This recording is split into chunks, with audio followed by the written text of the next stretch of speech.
decir cosas bellas y cantar al amor.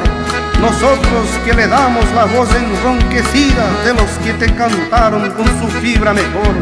Venimos desde abajo, del fondo de la vida, empujando este sueño viejo, macho y cantor, de llegar algún día a la tierra prometida, donde tengamos casa, pan, música y amor. Perseguido por la suerte de mi destino implacable, hoy siento que al alejarme del pago de mis quereres, una tristeza me hiere muy hondo en el corazón, al decirte en mi canción, adiós ciudad de Mercedes.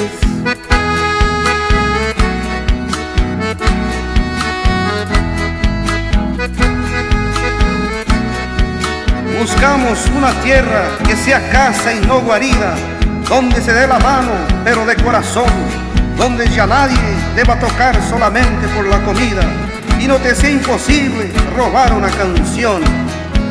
Ojalá pueda muy pronto de nuevo volverte a ver y para siempre tener la dicha de tus placeres, pero si el destino quiere que sufra como un varón, te digo de corazón, adiós ciudad de Mercedes.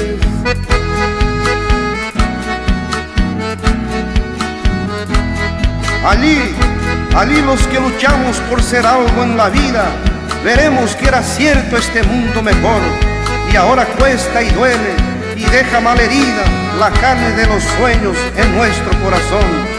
Allí estaremos todos, pero sin despedida, los viejos musiqueros, los de ayer y de hoy, borrachos de alegría, cantándole a la vida y inaugurando juntos el tiempo del amor.